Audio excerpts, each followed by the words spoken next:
no place like the Cube. Coming across your airwaves, dance with me. It's an intersectional day, and it's gonna bring you the weekly. Family, is the news overwhelming? Is it just too much? Well, I get you, and I got you. Yeah. Family, this is your favorite queer radio personality, Anna DeShawn, and this is Queer News, your favorite weekly news pod where race and sexuality meet politics, culture, and entertainment. This is a Queer News special edition entitled Pride on Full Display at the Obama Presidential Center. It was created in collaboration with GLAAD, and you know we are Queer News done right. Well, my goodness. I know it hasn't always been easy, but there hasn't been a single second through this experience that standing by your side hasn't left me in awe. In awe. I was in awe on June 19th while standing on the Great Lawn for the grand opening of the Obama Presidential Center when I captured that piece of audio. It was such a beautiful moment looking over the Great Lawn and seeing people as far as the eye could see on a day like Juneteenth. The energy was palpable and the joy was so evident. Black folks singing, dancing, and their children sharing this moment with them. It really did leave me in awe and reminded me why I love Chicago so much. And it is in this moment, as Pride Month has come to a close, that I want to share my personal experience visiting the Obama Center and sharing all the queer things I saw and all the things I missed, which absolutely guarantee I'm going back. Now, before I completely dive into the beautiful ways queer folks show up in the museum and across the campus, let me help set the stage. Family, I had the opportunity to attend 2 preview days, and I was struck by how massive it all was. 19.3 acres to be exact. There isn't just 1 or 2 things to experience. There is the museum, the forum, the 82nd Chicago Public Library, the garden, the playground, home court. And I'm still not done. There are the vast green spaces with newly planted flowers and trees. Some of those green spaces come with picnic tables. Some of those green spaces come with grills. Other green spaces are just there for you to relax. It really is breathtaking. The first time I visited the museum, I went with my wife, my dad, and a longtime friend. I felt really blessed to bring my dad, and I want to share why. When you walk into my parents' home, the first thing you'll see isn't a picture of me. It isn't a picture of my sister. It's not a picture of my parents, who have been happily married for 43 years. Nope, it's a picture of President Barack Obama. And it's not a new picture, okay? He's got black hair, and it's probably from 2008. Walk a little further into my childhood home, and you'll see coffee table book 1, 2, and 3 about the Obamas, because my mom was an avid reader and a collector of literature. President Obama's presidency was a moment for so many Black people because we never thought we'd live to see the day. But then for his political foundation and Michelle's roots to be firmly planted in Chicago, that just made things sweeter, okay? So to say that my dad was excited might be the biggest understatement I've ever made on this podcast. Now allow me to bring my experience to life for you.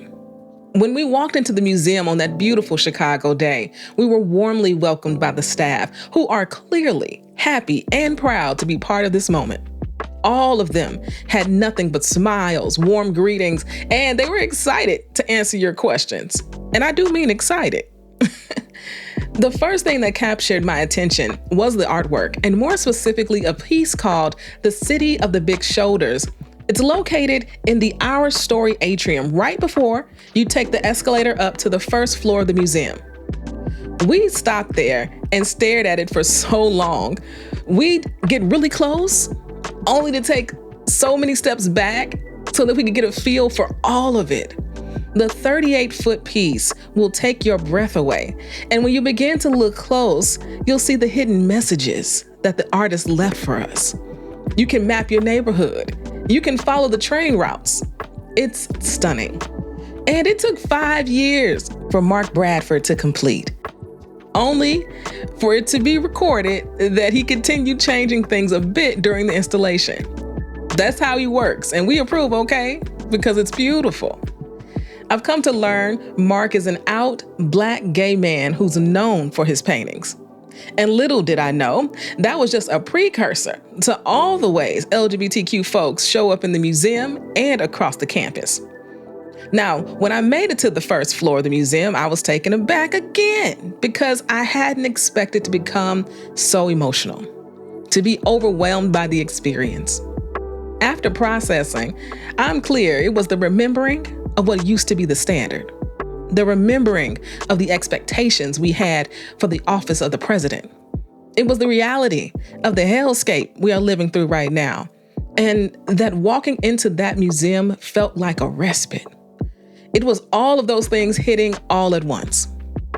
Reading headlines like "Toward a More Perfect Union" and "Founding Contradictions" really set the tone from the very beginning. It was clear the museum was not going to be a homage to the ideals of this country, but rather an honest take of the realities. Let me read you the text that accompanied the "Founding Contradictions" display so you can really get a sense of what I mean. It reads, "The Declaration of Independence, 1776, sets forth a radical idea that all men are created equal. Yet some of the founders enslaved people. The country they created denied women and white men without property the right to vote, and would remove Native Americans from their lands. America still struggles with these contradictions, but the ideas embodied in the Declaration of Independence, the Constitution, and the Bill of Rights offer tools to right these wrongs." It's given that Obama hope, right? That hope that he ran on and continues to espouse. Yes, awful atrocities have happened here in this country. And yes, we can still do something about it. As I continued through the museum, I appreciated how easy to read the exhibits were, how some engaged all of your senses and learning preferences. I appreciated all the archiving that was done and how those pieces were displayed. And the moment I saw the gold-plated pocket watch that belonged to Bayard Rustin, a watch gifted to him by the Reverend Dr. Martin Luther King Jr. for his organizing of the August 28th, 1963 March on Washington, well, I knew this place was going to be even more special than I thought. The museum actually invites you to touch a larger replica of the watch's engraving so you can feel the inscription. Now, family, my gaydar is on high alert, okay? What other queer things am I going to see in this museum? An aspect I didn't come into the museum anticipating to see, but what a welcome surprise it was. As I kept moving through the museum, I saw my next queer piece. I see a copy of the November 1964 issue of the LGLAAD. If you're not familiar, the LGLAAD was the first nationally distributed lesbian magazine that was published from 1956 to 1972. It was launched by the Daughters of Bilitis, the first civil and political rights organization for lesbians in the United States. Now let me give you a little fun fact. Lorraine Hansberry would write for the LGLAAD, but never using her own name. She used her initials sometimes, or a pen name, Emily Jones. One of her most infamous quotes reads, "I'm glad as heck you exist." It was part of an archive display celebrating significant moments and movements throughout history. Well, y'all know at this point I am on high alert. What else in this museum is gay? This is what I'm asking myself at that very moment. And now I'm obligated to capture every gay thing I see. And to my surprise, there was so much more. Hello? Yes, it is, Mr. President. Jim, I figured when I saw you that we were going to be hoping for some good news, and we did. And I just wanted to say congratulations. Thank you so much, sir. I think it was your wishes. your leadership on this, has changed the country.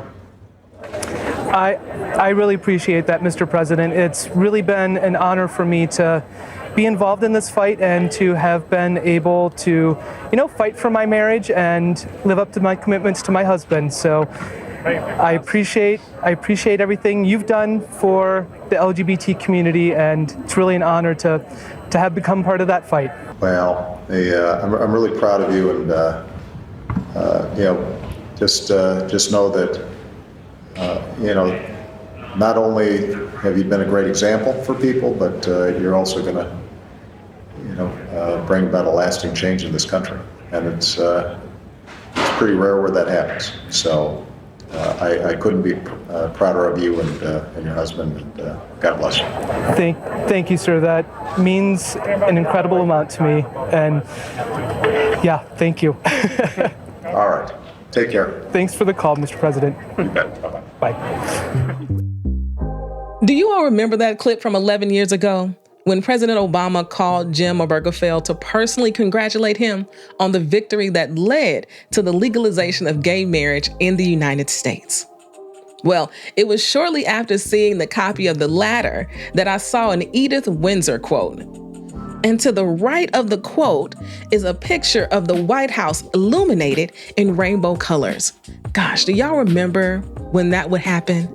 That feeling of being seen in that way on that building. The quote from Edith read, "Marriage is a magic word. It has to do with our dignity as human beings, to be who we are openly." And let me not assume you know who Edith Windsor is in this moment either. Edith is best known as the lead plaintiff in the landmark 2013 Supreme Court case, United States v. Windsor, which successfully overturned Section 3 of the Defense of Marriage Act. This historic victory forced the federal government to recognize legally married same-sex couples, which paved the way for marriage equality to pass in 2015. All of this was done during Obama's presidency. And then my dad wanted to take a picture. I don't think it was an accident that he wanted to take it next to President Obama's remarks following the Supreme Court decision on marriage equality. And the quote reads, "For all our differences, we are one people, stronger together than we could ever be alone. That's always been our story," end quote. Now, I was taking his picture and he was on one side, and then some kind visitors offered to take the picture for us so I could join him. I want y'all to know that picture is going up in my office very soon. And now I'm asking myself, what other gay things will I see next? Well, as I continue to walk through, I begin to see displays of miniature figurines of important moments that took place at the White House. Of course, the one that stood out to me featured Janelle Monáe, rocking her signature white tuxedo shirt and black bow tie, on stage performing at the 2014 White House Women of Soul event in the East Room. I thought it was such a creative way to display history and that moment. Everyone was captured as miniature figurines, and it was so well done that you could look over the crowd and name people. It's really incredible to see. Then I saw young Wilson Cruz doing what he does best, which is advocate and be in the rooms where we need representation. On large display is the rainbow flag, and not just any rainbow flag. In 2013, Gilbert Baker, the designer of the Pride flag, personally gave a hand-dyed copy of the flag to President Obama at an annual LGBT Pride Month reception. How cool is that? Then I walked the campus because I had to see home court. It was a must. As someone who loves basketball, grew up a gym rat, a longtime Chicago Sky season ticket holder, I had to see the court. Well, the gym is fantastic, but what I wasn't expecting was the artwork. And the moment I saw it, I knew exactly who was behind it, because Sam Kirk's style is distinct. The way she shapes people's faces and her color choices cannot be denied. I'm subscribed to Sam's newsletter, and she talked about sharing this experience with fellow artist and friend Dorian Sylvain. Over 18 months, they designed multiple concepts to merge their styles into a cohesive vision that stretches across the two-story layout. I could only see one story because no one was actually allowed on the court, so seeing the full piece in her newsletter made an even bigger impact. Titled, "Pass It Forward," she hopes people will find something in the smaller details that resonates with them. Sam is a friend, so I hit her up and asked what was the most special part of the process. Here's what she had to say. Hey, Anna, it's always good chatting with you. Thanks for the opportunity to speak on this moment, my friend. And oh man, speaking of moments, a special moment, you want me to pick just one? Oh my gosh. I mean, the process itself was incredibly meaningful. Collaborating with Doreen Sylvain, whose work I've admired for so many years, was just, I'm so grateful for the friendship we've built over the years, but even more so in this process. I mean, we share a similar commitment to community and are always like really trying to figure out like how do we bring the voices of our residents into the work. And so it was wonderful to sit down with her and to think about what do we want this piece to mean and how do we want Chicago to be reflected within it. I mean, of course, yes, meeting the Obamas was a once-in-a-lifetime moment. There was lots of once-in-a-lifetime moments in this process. And I mean, that's a whole other story, but I'm looking forward to seeing the impact of their vision and of this campus. I myself, outside of creating this work, I've spent time on the campus with my family. I mean, I had my kiddo at the playground the other day with my wife, and the feeling was fantastic. I mean, it's so welcoming, and it's really what we need right now. As a born and raised Southsider, you know, I'm incredibly proud. I'm a kid from a working class family, you know, so I never imagined being an artist, let alone my work would be part of a presidential center. But that's the beauty of possibility, right? And I think for this center, I think that's what it's going to share. Like all of these things matter. Where you come from does matter. And what we believe in, what we hope for can truly become a reality.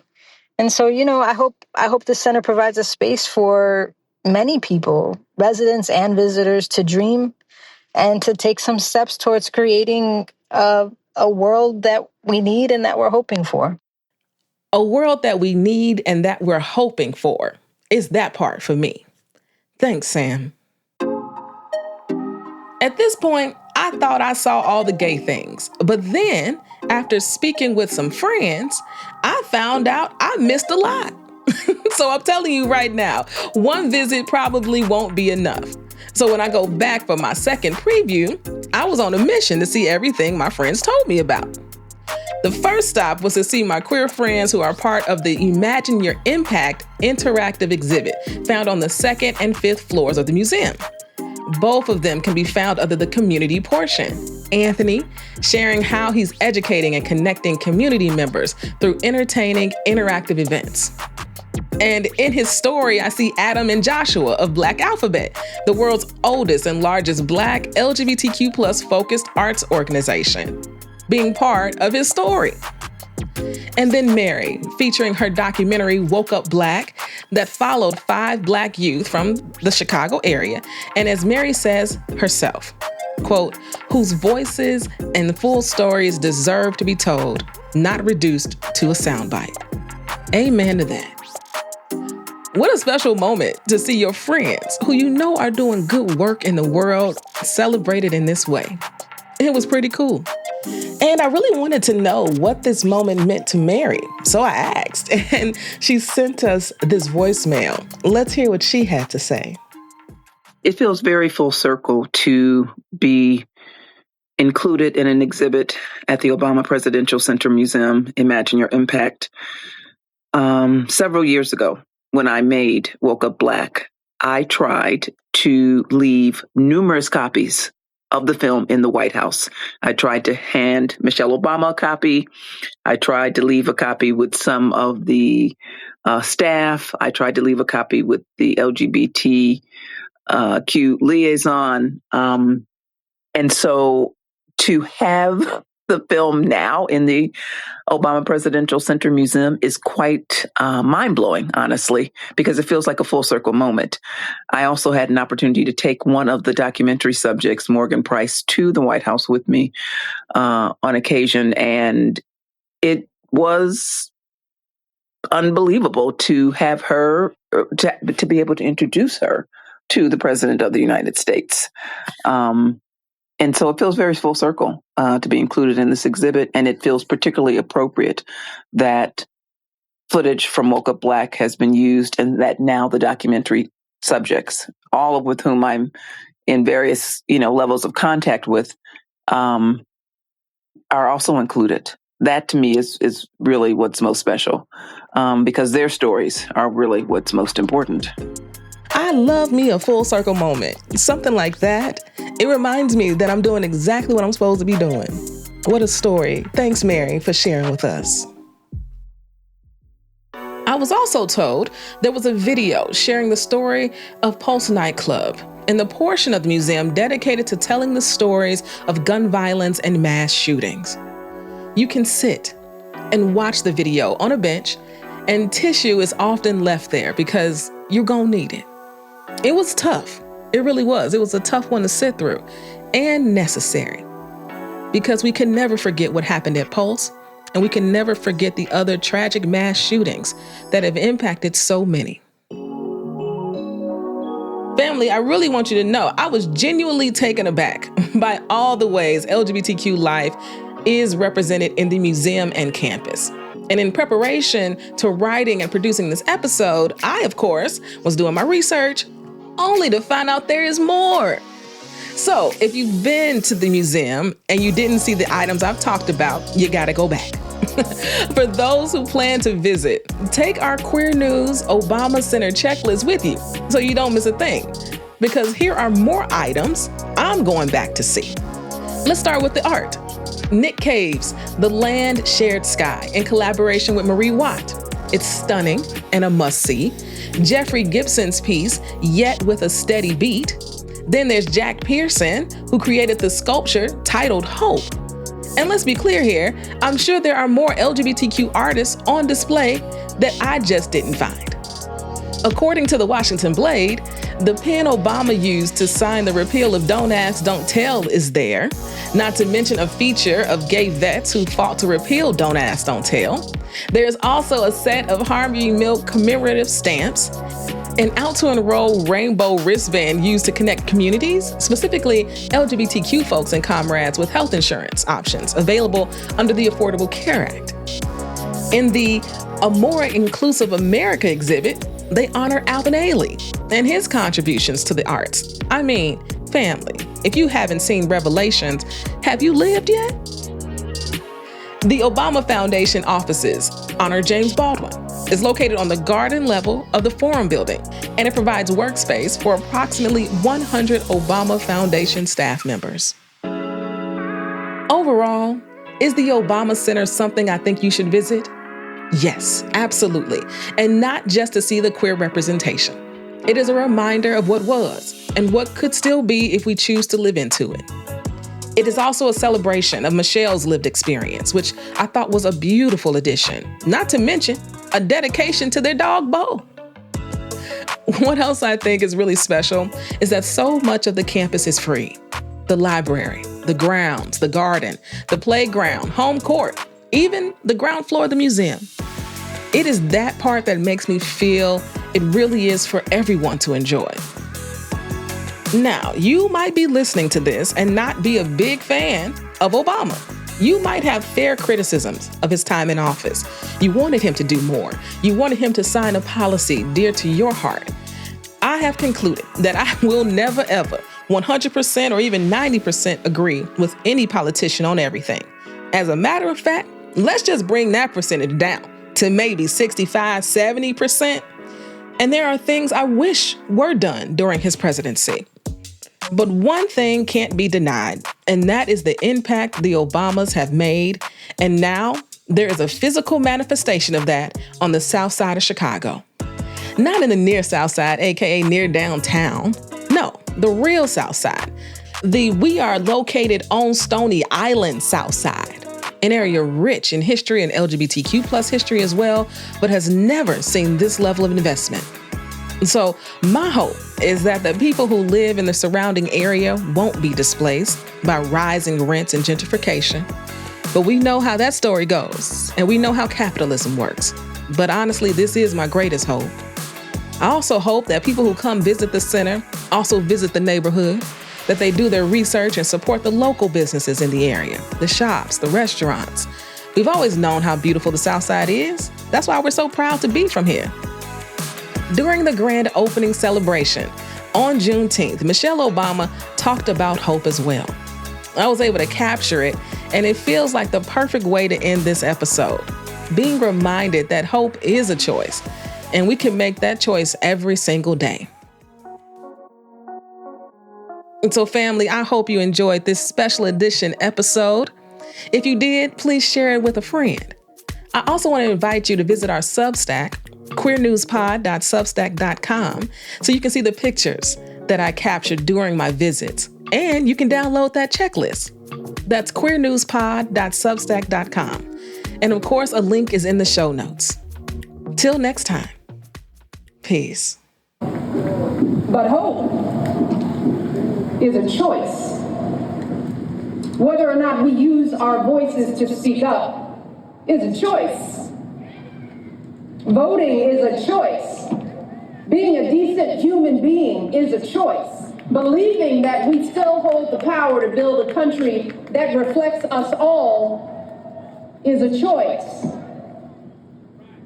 The Obama Presidential Center is a living testament to the power of choice, y'all.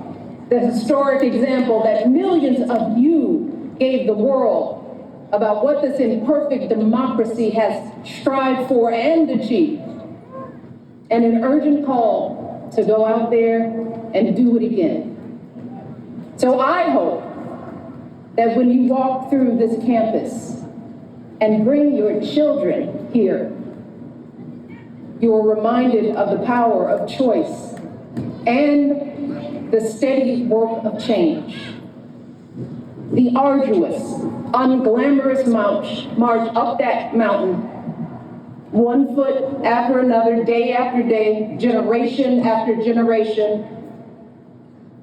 But I also hope you fully absorb the elation of achieving something together.